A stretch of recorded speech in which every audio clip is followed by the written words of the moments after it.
Tohle je malý. Takže on třeba teď v tom první roku budete hodně pobyl, abyste už za ty 3 roky ty hýbat neměli. A pak ho třeba vyhodíte, nebo rozumíte, že jako on takhle roznáme, ještě dostává málo pobyl. Vím, že v těch německých velkých chovech oni na něho pustějí teď řepel a ve 4 letech mu dají 50 pobyl a pak zase třeba 3 roky nepřipouště, co čeká, jestli z těch 50 hýbat něco s tím udělá nebo neudělá. U nás je to trošku komplikované, ten příští.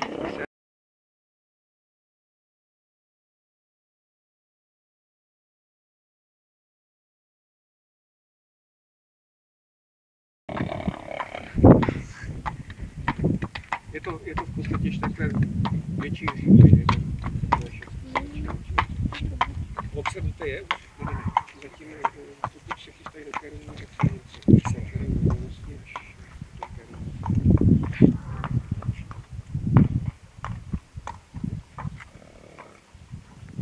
Máte, tak nám řeknete.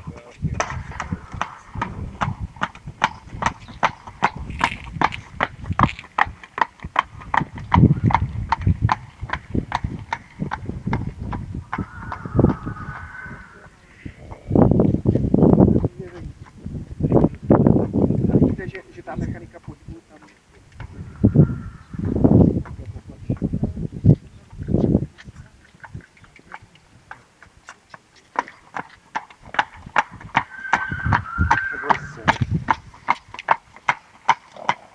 A když se nesedá, tak vejtící znamená co?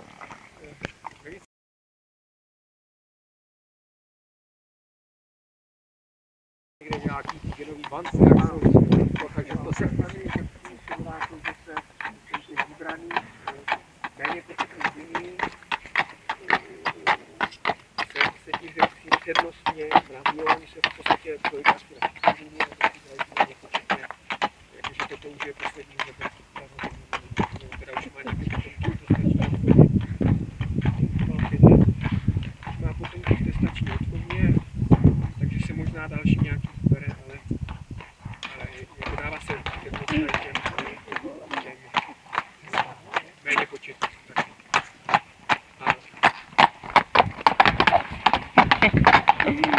No ten je. Veselý.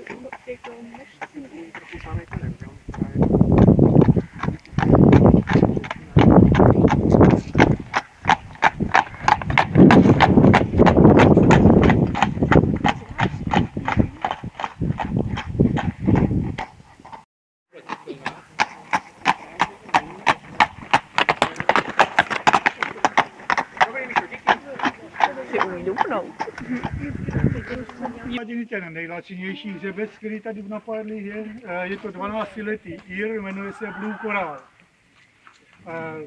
Nad drázy jako 2letý běhal v Irsku a velmi úspěšně.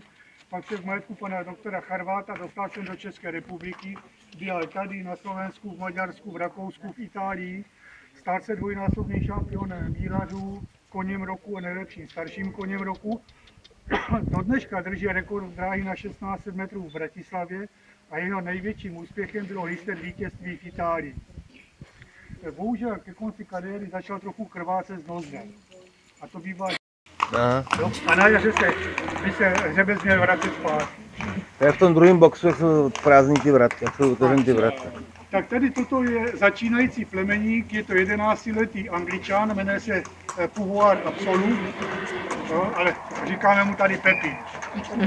Ten to jako 2letý neběhal, protože se narodil poměrně pozdě, až 25. května, jako 3letý běhal ve Francii a ve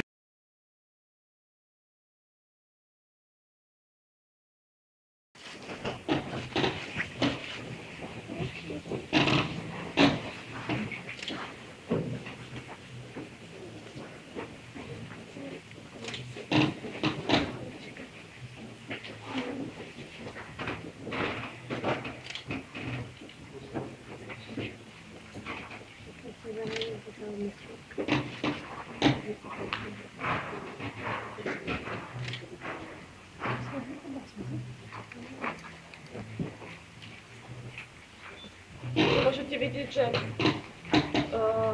táto škola sa robí zo sedla, vykonáva sa zo zeme, takzvané na ruke, alebo sa môže robiť dlhá oprať.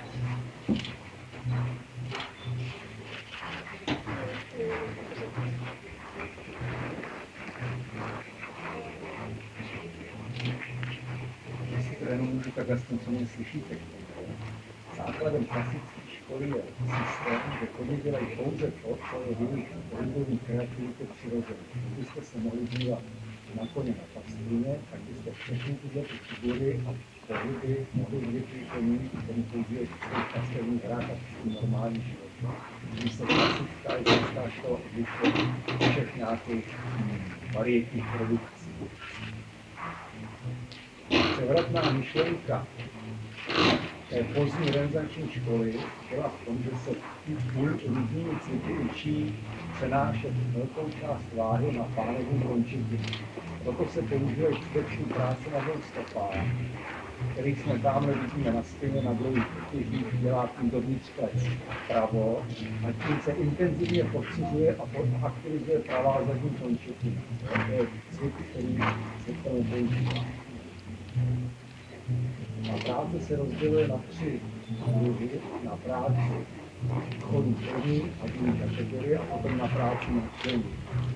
Pochopitelně to, co je říkala tady paní pilotně, všechno se směřovalo k nějakému budoucímu určití, případně boji, když si myslíme, že ta hypotéza nakonec skončila, protože dřív, než mohla být masově tato systém nasazovaný, tak přišla střelná zbraň, která vlastně zautu případné možný výsledky ukončila. Takže o tom, jestli to skutečně bylo někdy využívané v těch šarvátkách už nových bitev, celých zbraních, můžeme i trošku pochybovat. Nicméně se to stalo základem veškerého cvičení a ovladatelnosti koně a vyrůstá z toho celé naše současné soutěžní jezdectví. Staří mistři zásadně pracovali s koněm na ruce nejprve, takže prvních 8 měsíců probíhala práce pouze na ruce, než na ně sedl byl už připravený náhrady cviků a nad ním se dělal. To je situace, která se tomu způsobu ten nevěd dostavil mal do tam v té stáji jste viděli ty základní figury špániše Halšuje. Takže máme se ten viděli. Piruety je důležité, aby byl zachován na oce, to znamená, není cílem, aby se tím jenom otočil kolem zadních nohou, ale musí i zadní nohy přesto, že se tím točí na velmi malém kolměru, nevím, tak 80 cm, tak je plně zachován na oce. Naše sportovní dresura končí u druhé kategorie, což vidíte tam je piafa, vysoce vznosný kurz na místě. Tady malince jste viděli, když tím posádem už je vlastně práce vytvoření, tak to už byla snaha o kurvetu, to znamená vysoce nastavený kůň svírá úhel 45 stupňů zemí, ale je poměrně vysoko. Z toho vysoká další figura, která se nevládá, když je vlastně stěžení figura Špániše. Pro zase vidíte teda piaf. Ten kůň by se měl pohybovat v tom pulsovém rytmu, to znamená úlopříčná nohost je pouze rovno kopyte dopředu, když ta úlopka je skutečně podařená. Tam zase vidíte levou piaf na tohle to nálet, kde jestli využívají dopředu, aby se správně podívali, jestli všechno funguje, když nemají tady trenéra na to.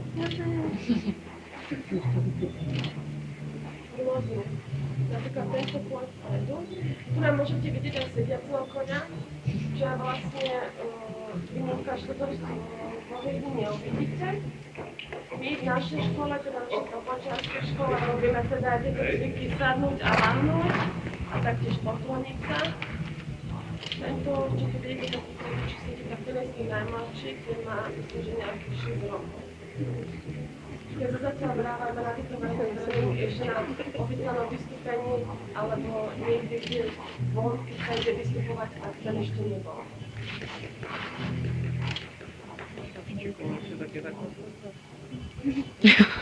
To často vyjde 10 minút. Ano, ano, ano.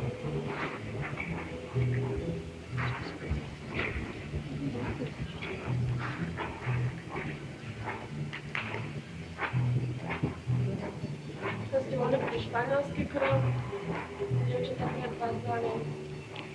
Ale dobrý.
Tahle ta leváda už byla známá, starověkůjší pokusy pokusy novověrní mistři využívali jako právě situace lidí, kde si terén bránit jezdce proti eventuálně dotkvějícím těžším hrozbám.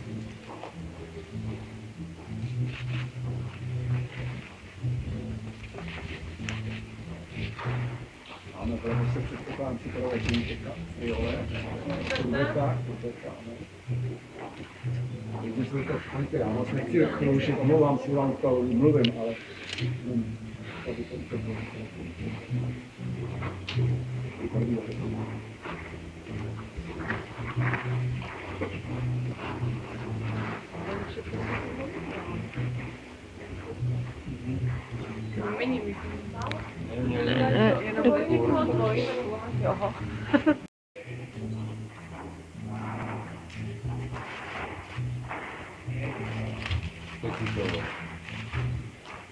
Vlastně, když se na začátku snažit to okolo rozkrákovat, přímo vlastně těž podsadí, takže to podsadění to je vlastně alfa omega celého.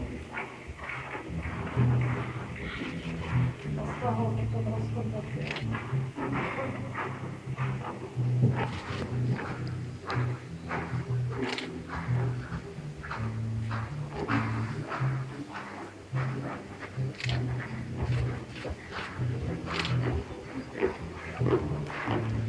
Zase, abyste měli došli k nějakým výrobce, normálně klasické literatuře je toto jediný vydáváno za školní. To znamená, když se řekne školní letectví, neznamená to, že to je nějaká škola ve stylu učit se jít na koni, ale je to vysoká škola, to znamená opatro vyšší věc než nejvyšší dresura. Sportovní dresura končí školou a pasáží, když to vysoká škola těma teprvy, těma teprvy začíná.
Vlastně tu vidíme, když to piafovali, vlastně ty děti to piafování je veľmi výrazné to pocedenie zadných končatín bedrových klbov a vlastne strana piat má byť tak, že to pocedenie má byť maximálne a predné končetiny majú byť kolmou v zemi.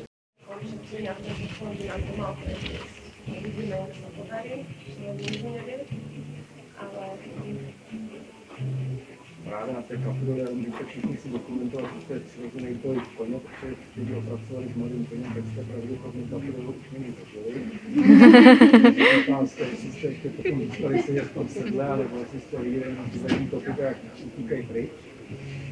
Ale vlastně v tom popisu případného boje, který si pomáháme jako pomůcku, abyste si to dobře zapamatovali, bylo, že ten kůň, který se dostal do sevření toho pěšího vojska, tak pojezde střelil do kapriory a on tím úderem zadních končetin si prorazil cestu. Z toho obklíčení pak, když dopadl, tak udělal piruetu a mohl umít. Takže pochopitelně to využití té obrovské síly hození nebo pálených končetin, který když vykopnul do dolu, tak pokud kdo tam za ním stál, tím po něm, tak měl stažený To papíro.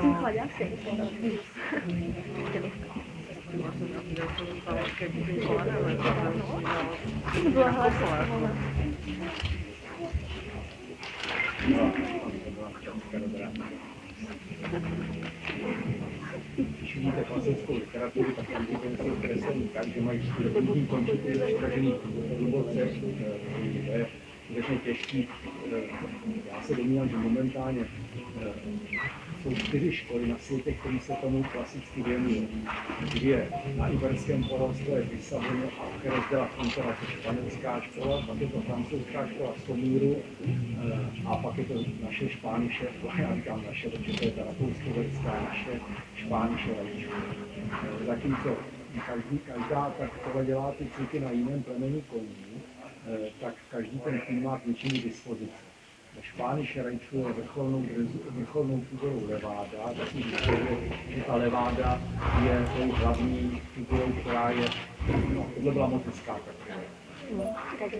Pro francouzskou školu je hlavní figurou Courbeta, to je pro ně nejtypičtější figura. A zatímco ty iberské školy, tam je vrcholnou figurou právě kapitola. Když vidíte fotografie z iberské školy, jak z Lisabonu, který si dělají zásadně na Luzitáncích, anebo Španělské, který si dělají zásadně na Purasa Española, tak tam je kapitola vrcholná.